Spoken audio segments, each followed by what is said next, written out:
자, 이 intangible이라는 단어를 잘 봐둬야 돼. tangible만 사용하게 되면 유형,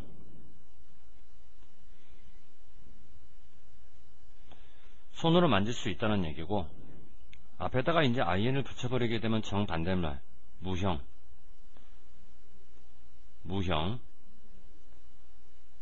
손으로 만질 수 없다는 얘기.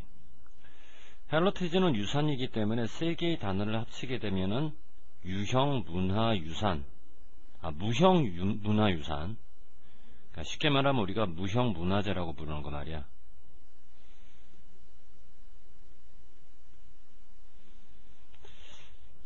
자, 무형 문화재라고 하는 것은 일종의 다리, 연결시켜주는 다리.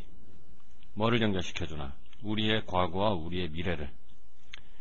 이렇게 해서 다리라는 명사를 ing라는 현재 분사가 꾸미기 시작하는데 여기까지. 우리가 수업 시간에 늘 얘기를 하지만 명사를 꾸미잖아.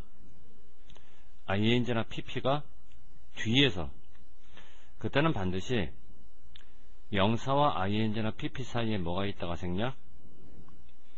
주격 관계 대명사 플러스 비동사가 있다가 생략.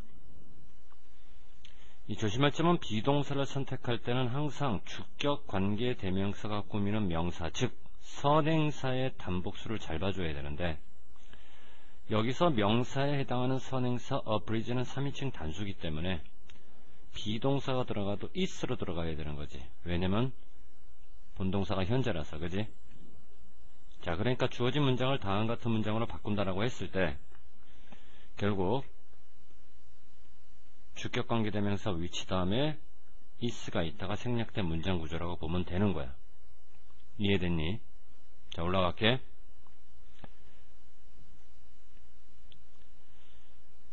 자, 그것은 하나의 방법. 우리가 세상을 이해하고, 그것은 하나의 수단. 우리가 그것을 만드는.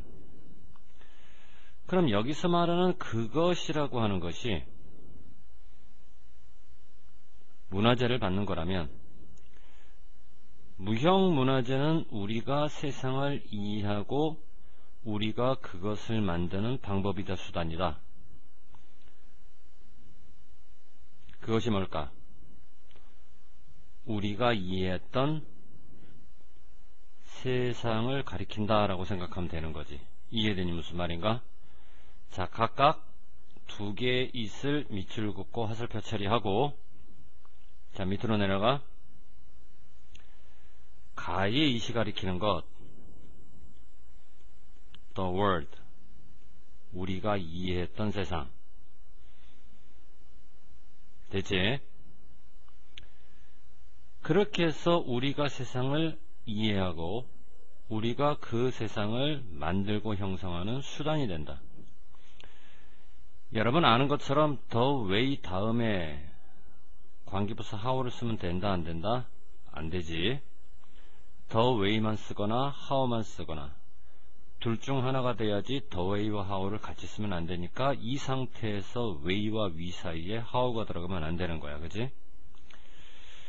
빈칸 다음에 나오는 위치라고 하는 건 어쩔 수 없는 관계 대명사이기 때문에 수식이 지금 이렇게 들어간단 말이야.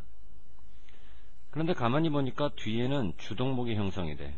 특히나 shape이라고 하는 건 만들다, 형성하다, 뭐뭐를 타동사이기 때문에 뒤에 나오는 대명사 it을 목적으로 안 볼 수가 없지. 그러면 주어가 존재하니까 이때 관계 대명사 위치는 주격이 될 수가 없고, 동사 다음에 목적어가 존재하므로 이때 관계대명사 위치는 동사의 목적격이 될 수가 없으니까 반드시 전치사의 목적격이 돼야지. 전치사의 목적격이 된다는 얘기는 결국 선행사와 관계대명사 사이에 전치사가 들어가야 되는데, 어떤 전치사가 들어갈까는 반드시 선행사를 보고 따져야 돼. 선행사가 means, 수단인 경우에는 반드시 전치사 by를 집어넣어라. 이제 이런 식으로. 시험 공부할 때는 조금 외운다는 기분으로. 그리고 s가 들어간 means는 명백히 명사, 수단이야. 또 의미한다 그러지 말고. 됐니?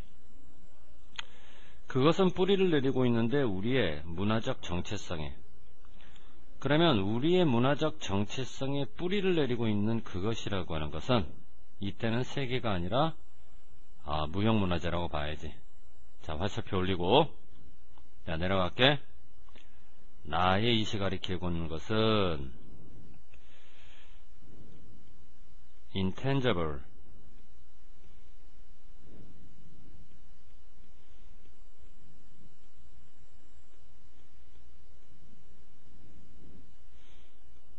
cultural heritage,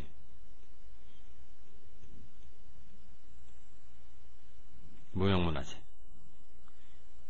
됐지? 올라가.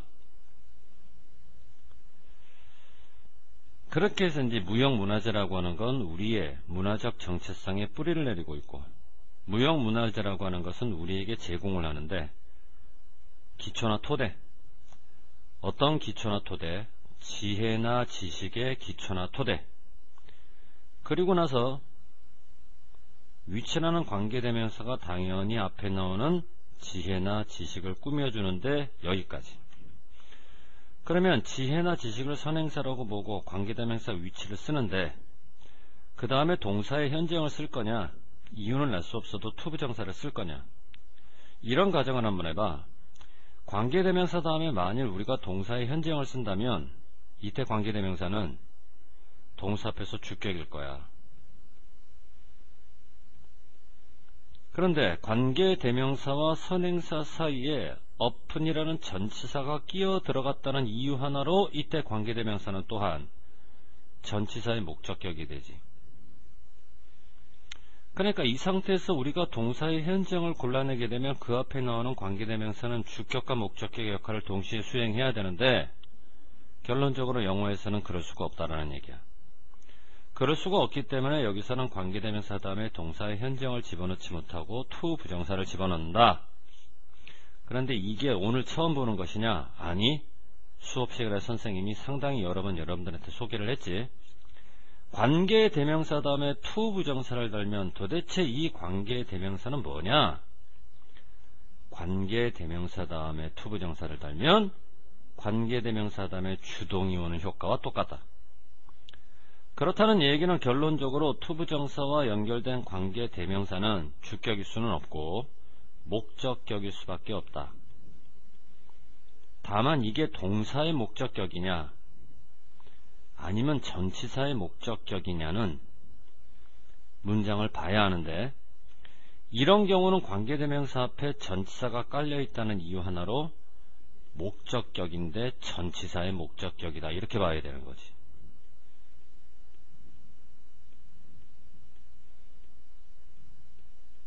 이해됐니? 문법적으로 굉장히 중요해. 시험 공부할 때 잘 봐둬야 돼. 그렇게 해서 지혜와 지식의 토대를 제공하는데, 여기서 말하는 지혜와 지식이란 우리 모두를 위해 발전할 수 있는, 서스테이너블이라고 하는 것은 여러분 아는 것처럼 지속가능한, 그렇게 번역하면 되지, 그지? 그러니까 지속가능한 발전을 위한 그런 지혜와 지식의 토대를, 무형문화재라고 하는 건 어셋, 자산, 당연히 둘 중 하나, 귀중하다는 얘기가 나와야 돼. 어떤 게 귀중? 프리셔스가 귀중. 프리비어스라고 하는 건 이전의, 사전의, 먼저, 이런 뜻. 어색하지 여기서는. 어떤 자산일까? 지역사회를 위한 자산이고, 집단을 위한 자산이고, 개인을 위한 자산인데 전 세계적으로 그렇다. 오직 그들만이 그것을 보유할 수 있고, 보호, 오직 그들만이 그것을 전승할 수가 있는데 그 다음 세대로. 패스는 건네주는 거고, 온이 엉겨 붙으면 전승하다. 이때 조심할 점은 이 온이라고 하는 것은 전치사가 아니라 부사. 여러분 아는 것처럼 동사와 부사가 만나게 되면 이어동사를 구성하고, 이어동사에서 목적어가 일반 명사가 아니라 대명사인 경우는 조심하라 그랬지. 동사와 부사 사이에 목적어가 와야지. 이게 뒤로 돌아가 버리면 안 된다라는 얘기. 그러니까 만일 여러분들이 패스와 결합하는 이 on이 전치사가 아니라 부사라는 사실을, 그렇게 해서 패스 on 결합구조가 이어동사라는 사실을 알았다면 그때는 it on으로 들어가지 on it으로 들어갈 수가 없구나. 이렇게 되었니? 자, 다음에 오는 페이지가 제공을 하는데 insight이라고 하는 건 여러분 알죠? 통찰력, 꿰뚫어보는 힘. 뭐에 대한 통찰력을 제공하냐면 위대한 다양성에 대한 통찰력. 어떤 다양성? 인간의 살아있는 문화재, 전 세계적으로 빠르고 profound, 심오한 변화의 시대에 우리는 반드시 강화를 시켜야 되는데 우리의 reserve를 강화시킨다. 결의라고 번역해도 되고 각오라고 번역해도 되고, 그리고 우리가 반드시 행동에 나서야 되는데 이와 같은 문화유산을 뭐하기 위해서? 보존. 스페링 잘 봐도 하나는 per, 하나는 pre. 어떤 게 보존? preserve가 바로 보존하다. persevere라고 하는 것은 참다, 견디다 그 뜻. 어색하겠죠 여기서는. 자, 여기까지요. 뭐 크게 중요한 건 없다고 보고요. 정리가 됐으면 그 다음 페이지로